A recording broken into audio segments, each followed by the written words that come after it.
Hi guys, welcome to Science Chomp. Today we're going to be talking about the Cenozoic Era.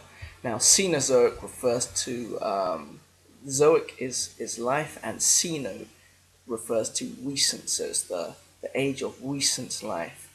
If you have a look at the starter question, why is it said that dinosaurs are more closely related to birds than crocodiles? It's because dinosaurs have an upright hip structure rather than crocodiles, which have a sprawling hip structure. Anyway, Cenozoic era is divided up into two periods. You've got the Tertiary and the Quaternary. Remember, this is the era after the Mesozoic, and it's after the Paleozoic, and it's in the Phanerozoic eon. Okay, so this is what we have. We've got the Tertiary and the Quaternary periods, and it's after the Mesozoic and after the Paleozoic. Okay, this is the current era that we are in, and we are currently in the Holocene epoch, which started 11.8 thousand years ago. Okay, so why didn't the dinosaurs come back? Well, that's a good question, and the answer to this is that the mammals outcompeted them. All of the big dinosaurs, the big animals, sort of died off. You had small lizards and mammals.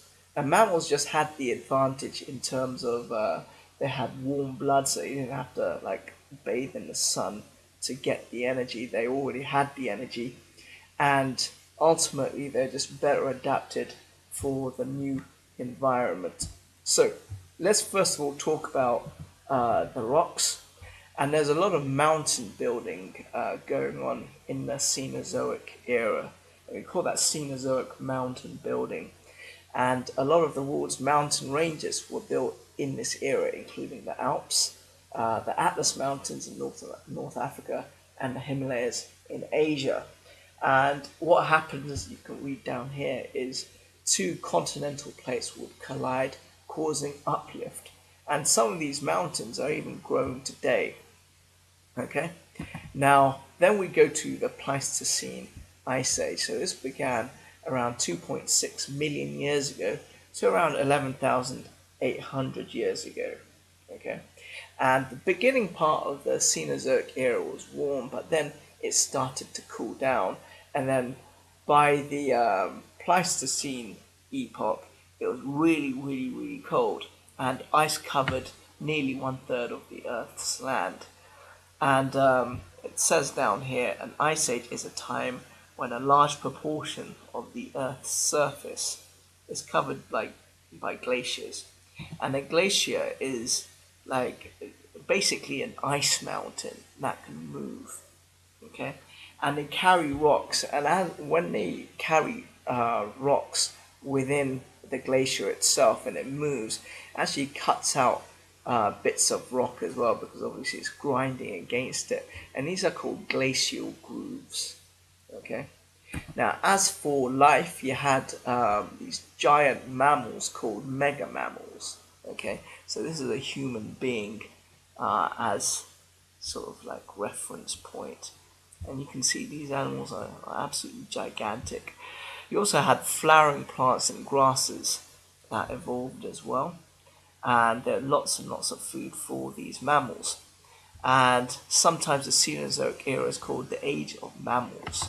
Okay, we even had things like the saber-toothed tiger, and this was actually found in Abu Dhabi. So just goes to show how vast the Ice Age actually was.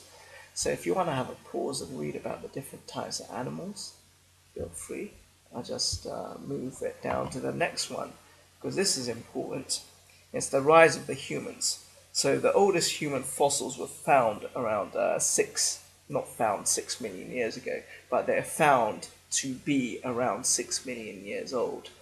And they migrated to Europe and Asia, and then from Asia to North America via a land bridge. So land was covering, like you're able to go from Asia to North America via land, which is quite 6 million years ago would have placed us in the Pleistocene epoch. So this is when the Ice Age would have been, and this is where humans were thought to have started off. Although we don't really know for sure, there could have been humans a little bit earlier. But the oldest human fossils were 6 million years old. So that would be in the Pleistocene epoch when there was an ice age occurring. Okay. Finally, at the end of the Pleistocene epoch, we had extinctions, and that's because the Earth started to warm up. Global warming started back then. So this is, it says here, around 10,000 years ago. Really, you have to think of it at the end of the Ice Age, so 11,800 years ago. And we just started to have this global warming happening, and it's still continuing today, in fact. Currently, we're in the Holocene epoch, which is warm and dry, and forests are replacing grasses. Mega mammals became extinct basically because of climate change. They couldn't adapt, and when you think about it, if you see like a woolly mammoth, which is this thing here, and these animals as well, like clearly they're designed for a cold climate, so they wouldn't have been able to survive when it got warmer. And that's it for the Cenozoic era. If you have any questions, leave it in the comment section. Thank you very much.